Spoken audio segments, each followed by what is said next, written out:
exciting to look to the future of UNO, what it might be like in times to come.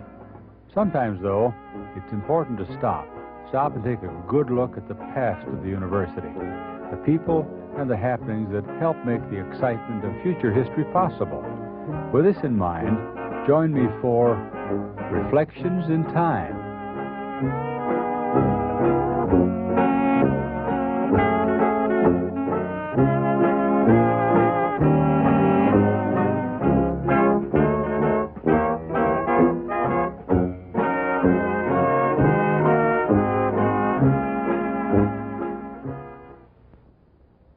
It's a beautiful Saturday morning in January of 1987, and four of us from UNO are here in a lovely apartment over at 49th in Chicago, and more specifically we're in the lovely apartment of Margaret Earl, who has been attached to our university for many, many years. And we're doing what we've been doing for many years now, a program we call Reflections in Time. And what I'd like to do today as we sit and chat for a bit with our crew from the university is just visit with Margaret a little about her life, and it's been a long one, and her time and her attachments to our university. Margaret, it's really nice to come to your lovely home and to visit with you like this. Now, it goes way back in history because I know you and your husband James, who was head of our math department for so many distinguished years, came to the university way back in the 30s. But life didn't begin there for you. Where did you originally come from, Margaret? Where was your home? My home was in Superior, Wisconsin. Oh, up near Lake Michigan. At first, and then we moved to Duluth, and then to Seattle, Washington, and then back to Minneapolis. You moved a lot. What did your family do? My father was a grain commission man. Oh, was he? Mm-hmm. So you came back to the Middle West? I came back to the Middle West. I went to the University of Minnesota. In fact, I've been to University of Washington, University of Minnesota, and Columbia University. So I've been on both coasts. Both coasts and in the middle. Now the university, and also, of course, the University of Nebraska at Omaha. Did you, in those years at the university and in your study, prepare for your life as a teacher? Because I know you spent a long time teaching too. Yes, I did teach. Yeah. Now, in all those years and in all those movements of your family, when did you first hook up with Jim Earl? Well, he was working for his doctor's degree at the University of Minnesota. Oh, and you met him? And I was majoring in mathematics, and that's where we met. Was he your teacher? No. I wondered. No. But you're both math people, so you met in the same field. Math people. Both math. So he was he there as a student, did you say, too? Yes, he was working for his PhD, but he was also teaching. He had one class where everybody got a D or an F. They segregated the classes in that time according to ability. And that was the and he was chosen to teach the very poorest section.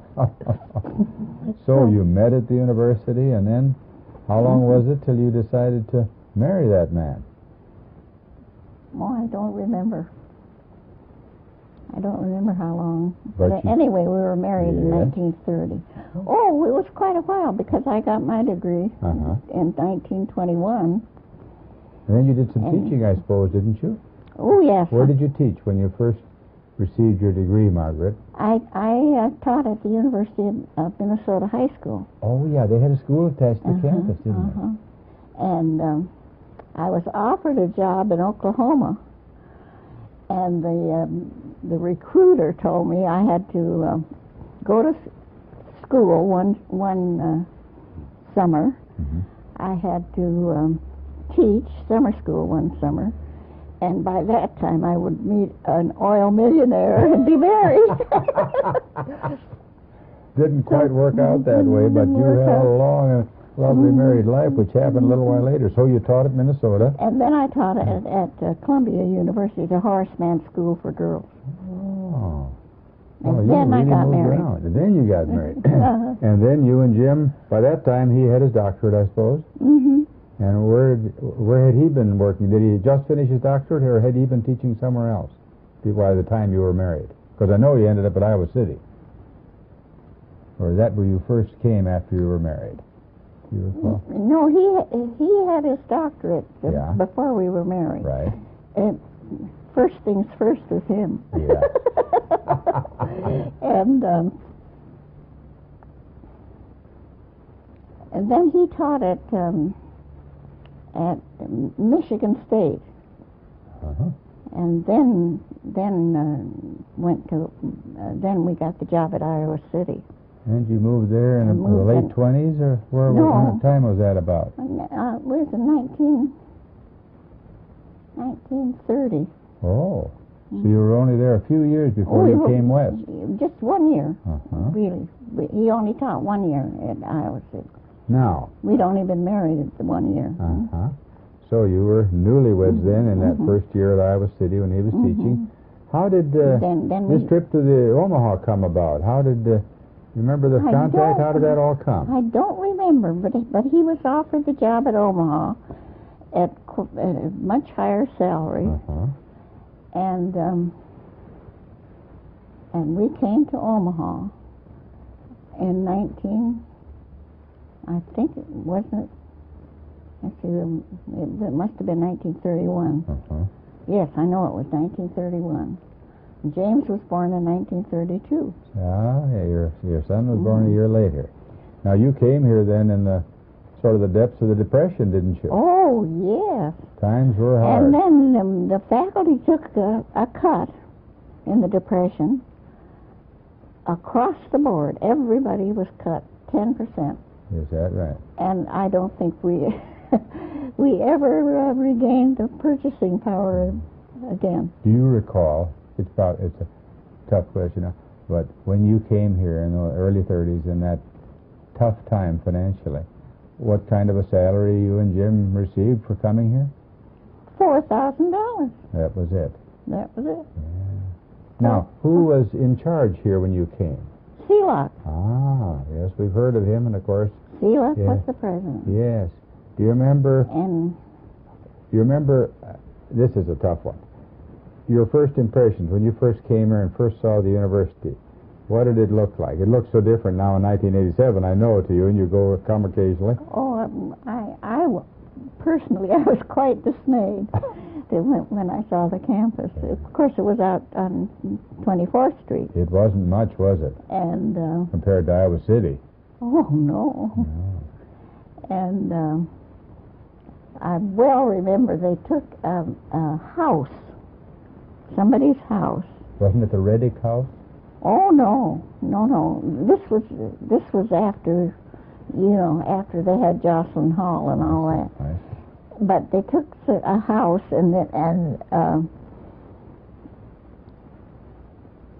for the faculty, and the women's group entertained the whole student body, and we had to wash the dishes in the bathtub.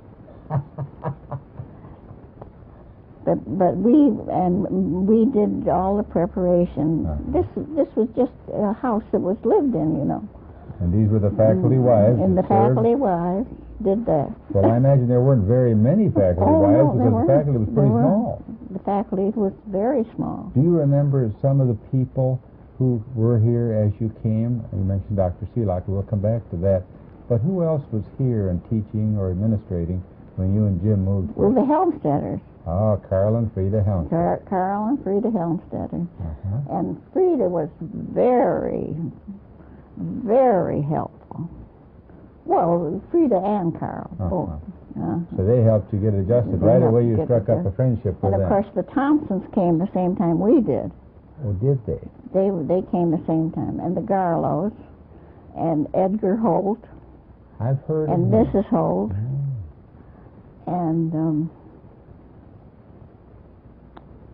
Edgar afterwards married Alice Smith. I know.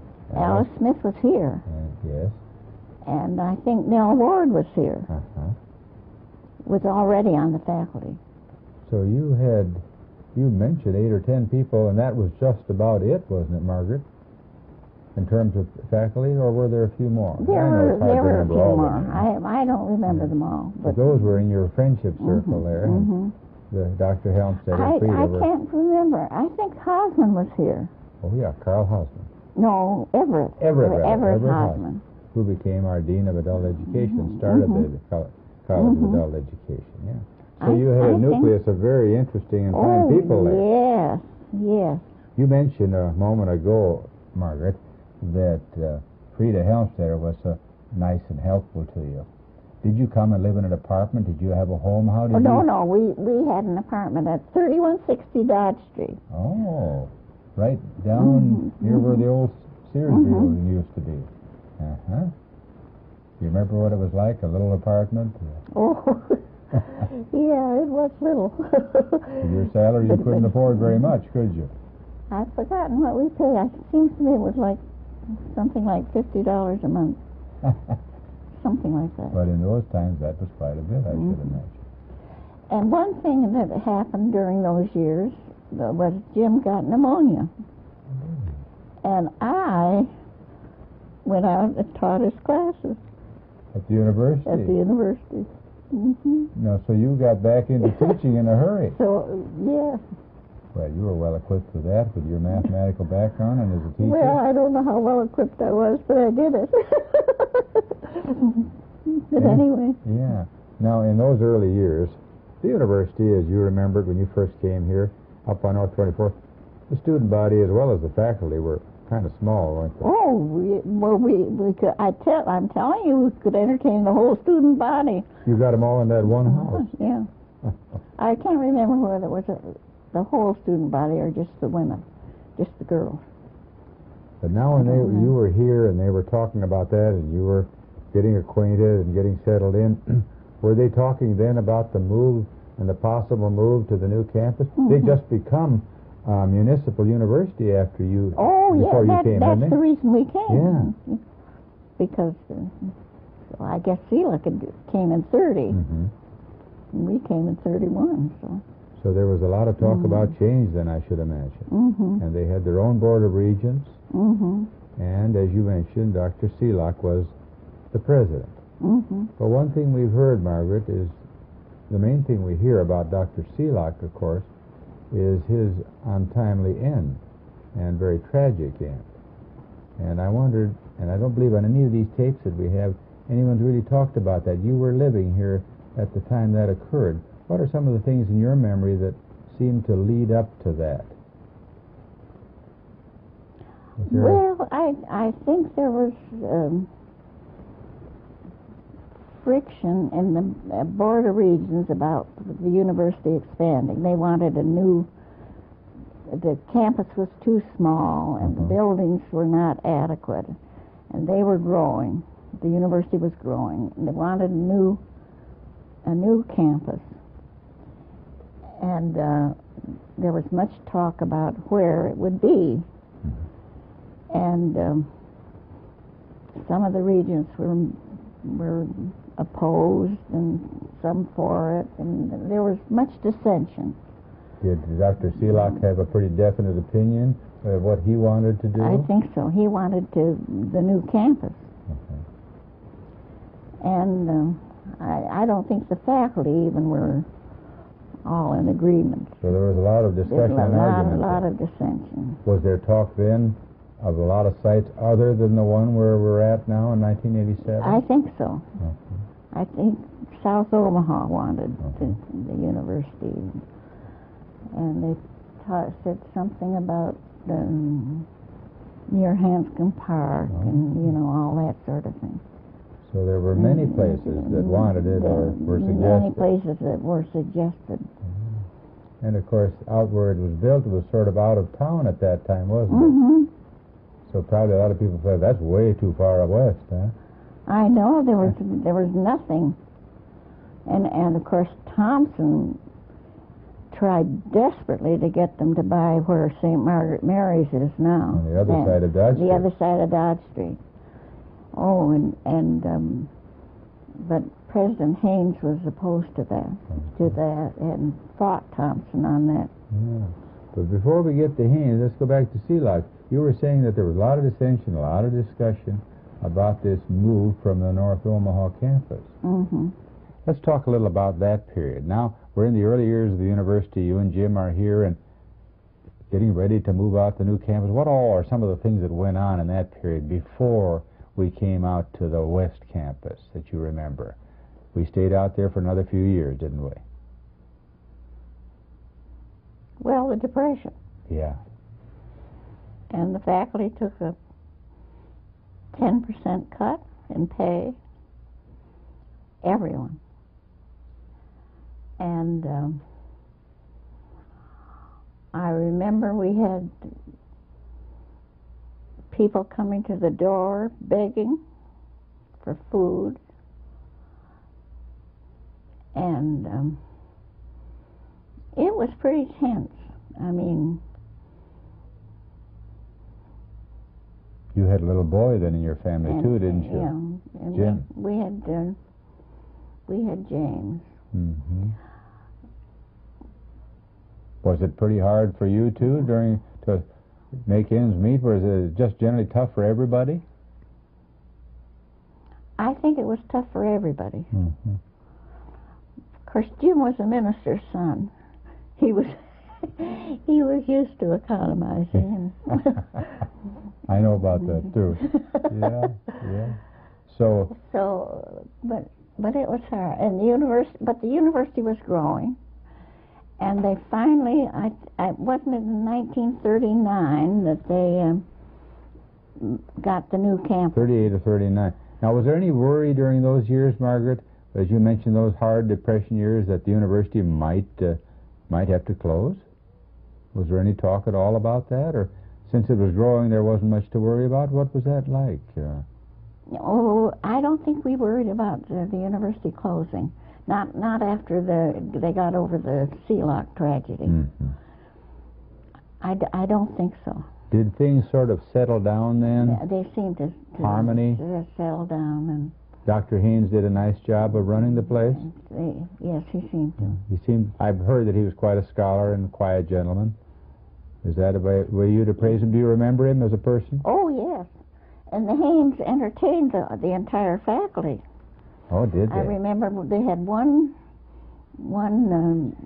dinner party at Jocelyn Memorial in the hall, and one in their home. The faculty was that small, so they could entertain the entire faculty. The entire faculty. Mm-hmm. So it was a nice period then. Mrs. Haynes was very easygoing, and they had 2 children. She called them twins. They were not twins, but they were adopted on the same day. Oh, is that same right? time. Is that right? And one was Sybil Haynes, who is still living here in Omaha, I understand. Is she? And when nylons came out, Sybil was chosen to test nylons, and she had to wear them every day and rinse them out every night, and to see how long they would last. Well, they must have proven a success because they're still here. And of course, they had seams up the back then. And then came the war, and we couldn't get nylons anymore because they wanted them for parachutes, didn't they? And for windbreakers and things for the Army. Yeah. And I remember going to Brandeis one day, and when they had some nylons for sale, and women were literally fighting. The university was expanding, and with it, your department expanded. Who did your husband Jim add to the department? Harry Rice. Oh, Harry Rice, wonderful man. Came from man. Council Bluffs. Oh. And they moved over here from Council Bluffs. And of course, Bill Thompson had been in Council Bluffs also. So they had much in common. Mm-hmm. And then we had Mr. Stern. I don't know him. No, I think his name was Benjamin. Uh-huh. Mm-hmm. So you're really enlarging the department. Oh, yes, the department was much larger. Your husband then kept very busy with an expanding campus, really. And of course, as the campus expanded, and as I remember when I came here many years later, in my own life, he was not only actively involved in teaching and administrating as the head of a department, but he had a lot to do with the general development of the university, and also some other things in math in our city, didn't he? Well, he ran the mathematics contest. I remember that. For years. What was all that? That was to find the best high school math people? Was that the intention? It was sort of like a game, wasn't it? A competition among good students. It was the yes, it was put on by the Mathematical Association of America. So it was a national thing. It was national. It was all over the thing, and I can remember. I gave it in Brownell Hall, and Virginia Lee Pratt was very, very active at Central High School, and I can remember Jim calling her afterwards when they found out the results. Well, he'd say, "You won it again." Central High School placed very often. They had tremendous national rankings, didn't they? They had national rankings. And Jim used to take all that. He made up the questions for the competition, and he used to take it up to the lake and he worked on it all summer. It was quite a project. Oh, it was a big project. And after Jim's death, the Mathematical Association of America had 3 men doing what Jim was did. doing. What Jim did. Mm-hmm. Well, that was true in a way and sort of symbolic of a lot of activity on our campus. Some people did a lot of work compared to the volume that's often expected of a person now, wouldn't you say? Mm-hmm. In terms of the number of classes they taught. Oh, yes. Oh, yes. And of course, like Jim was being a department head, he still taught a lot, didn't he? Oh, yes. Like 15, 16 hours teaching. Kept very busy. Now, Jim wasn't the only one in the family that was busy, though. You were a mother, and your son James was growing and going to school, and you were living in that apartment. When did you move out of the apartment into a house? You remember? Had a little bigger family now. You need more room. I imagine Jim was making a better salary, a little better. Was it during the war or right before the war that you moved? I'm trying to think.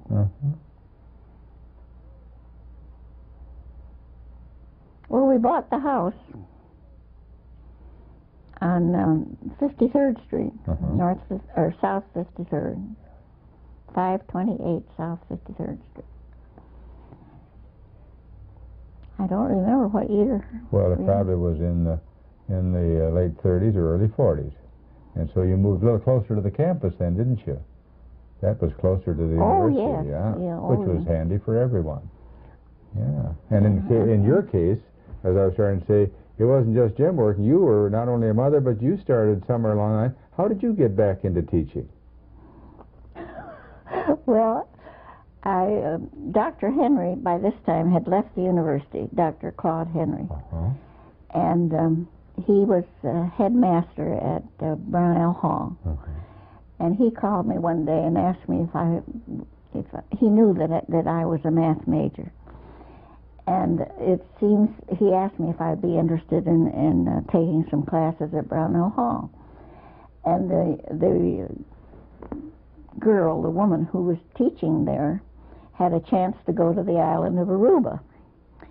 And she was not married, and there were 1,000, this was a Standard Oil of it was to teach in the Standard Oil place and show me how many men there were on the island of Aruba and how many women. There were greatly outnumbered.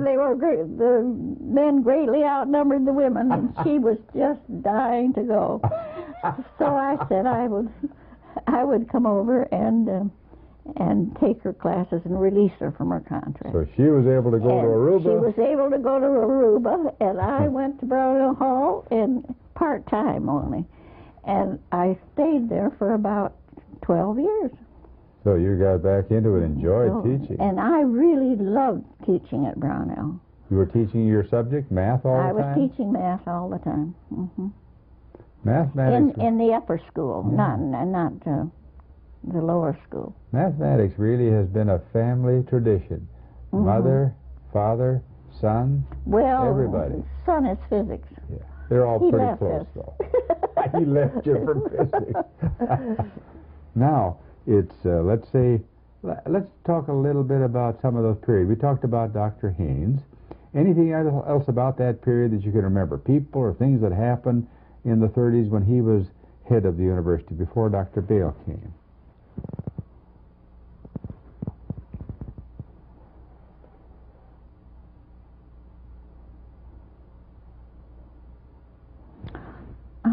I can't. Maybe we'll come back to it. You'll think of some things later, and that's all right, Margaret. Now, after a while, this dynamic man we remember as Dr. Bale came and took over, and that was in, about the mid to the late 40s, wasn't it? Yeah, I think it was late 40s. Now, by that time, the university was getting pretty good size compared to when you came, right? And the campus out here was pretty well established, had a couple, three good-sized buildings in addition to the main building that you moved into in the late 30s. It had, by then, the field house, didn't it? Or was that about to be built? The field house wasn't there. That didn't come till after Dr. Bale. I think just the one building. But wasn't it a pretty campus? A lot of nice trees and everything. You remember the campus then? Oh, yes. Very, very well. A lot of beautiful bushes and flowers weren't there, too? And Bale brought in the Woods, Jack Woods, and Genevieve. And then it was during his time that they started the bootstrapper program. That made a change, didn't it? Oh, that made a big change. And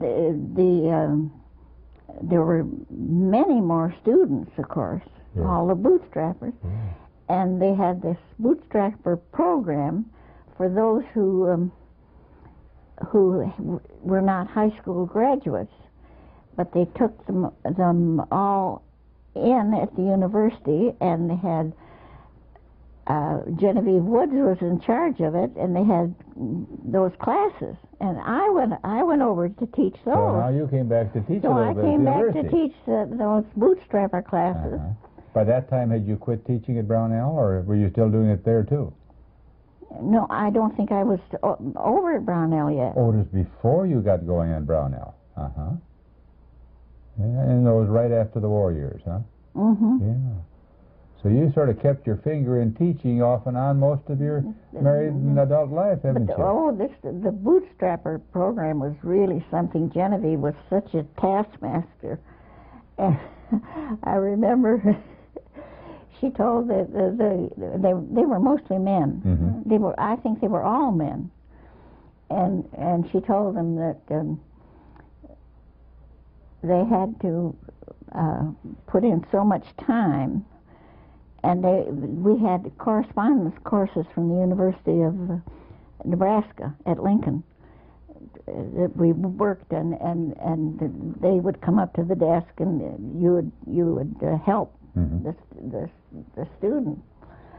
And one student, I remember so well, one student that I had to multiply something by. I can't tell you that story.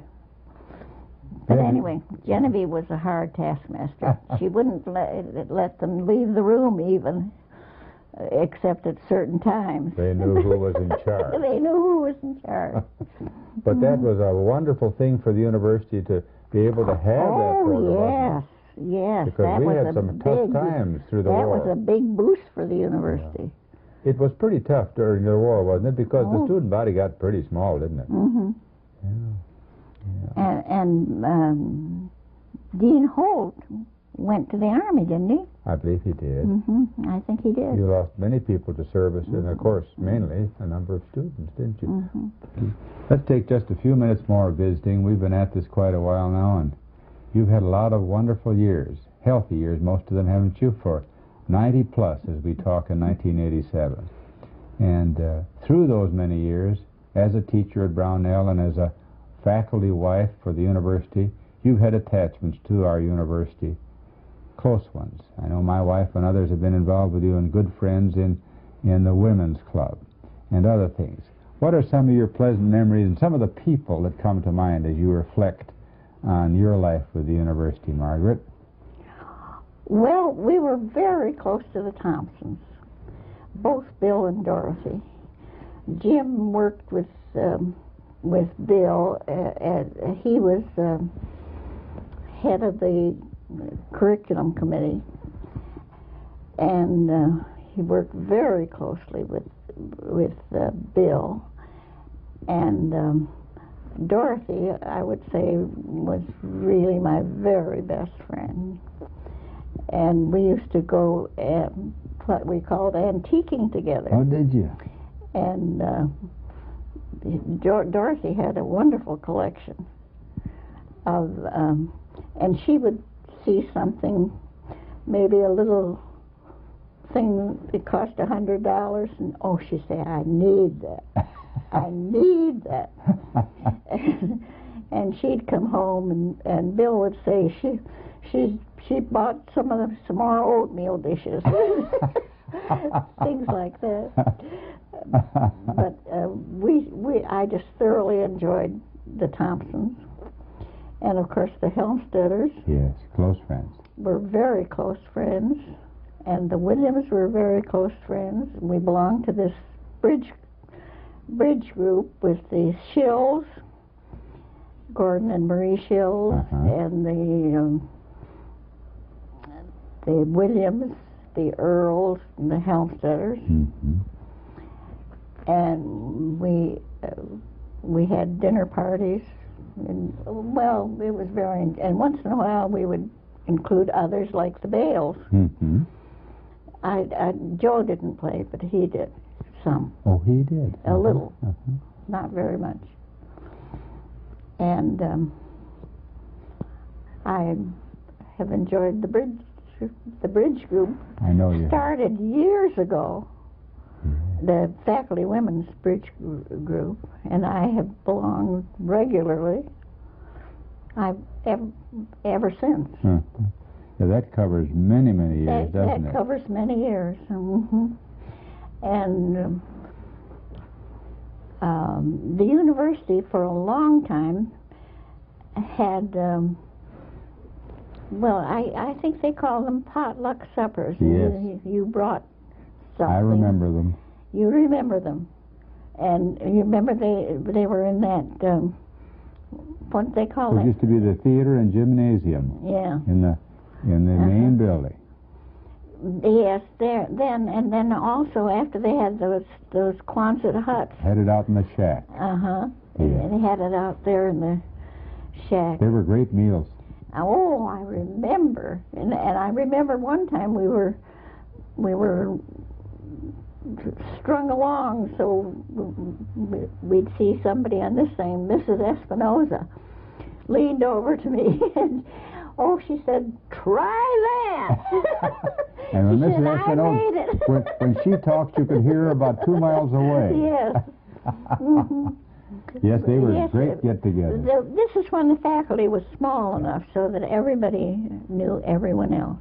My, wasn't that a nice group of people, though, to be with? And the Nailers also played bridge, and the Nailers had a big do out. At their cabin? No, not at the cabin. Don't you remember when they lived? They had a lovely new home right near campus. Well, not there. Well, they also entertained there. Yes. I think they built that with the idea of him being the president. Yes. Mm-hmm. Yes. You've lived through many presidents of this university, Yes, I haven't you? have. Mm-hmm. As you look Many. back on all those years of heartache and fun and change, of people coming and going and dying and all, you have a lot of mainly good memories, don't you? Of the university and the people Yes. that you knew.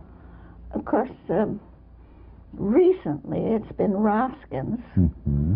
Roskins wasn't here how long was he here? Oh, about 9 years, I think. Oh, I don't think he was here 9 years. No, on our campus was more like 5 or 6, perhaps at most.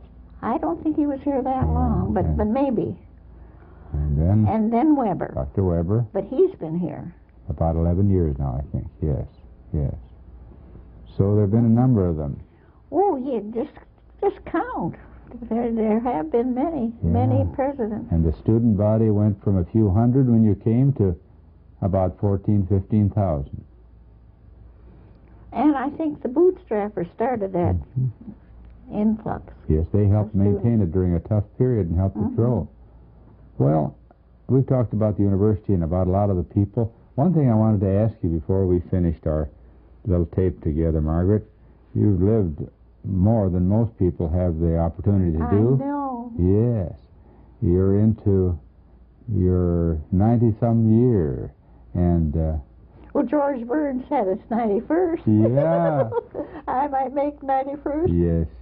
And you're still enjoying life in retirement and with your friends here in Omaha and in this lovely apartment. What is it like getting old? Is it a lot different? Are there things you can't do that you'd like to do? You're still able to travel and do some of the things you want to do and always like to do, haven't you? You're so dependent on your friends when you don't have a car. And that is difficult. Mm-hmm. I don't mind being dependent on James, Mm-hmm. my son. But I have wonderful friends. Isn't that nice? And you have reasonably good health, too. Excellent health, don't you? Pretty good. And you have a lot of... I've had an implant, Uh-huh. and I sometimes think I don't hear as well as I used to. But other than that, I'm still perking along. Yes, you are. And your friends will attest to that. They include so many people here in Omaha and other parts of the country. And, you know, Margaret, it's been awfully nice for me to come and share this time with you. I appreciate your joining me. It's been a real pleasure for me to help you reflect on some of your times here at the university. Well, you've been wonderful. Thank you. As I said many minutes ago as we began this tape, we're in a lovely apartment at 49th in California with a fine emeritus professor's wife of Chicago, right. Chicago Street with Margaret Earl, who has had long attachments to our university with her husband James Earl, with their family, and through many years here at the university. And we've been doing what we've done with so many friends of our campus, reflecting on the life and times in a program we call Reflections in Time.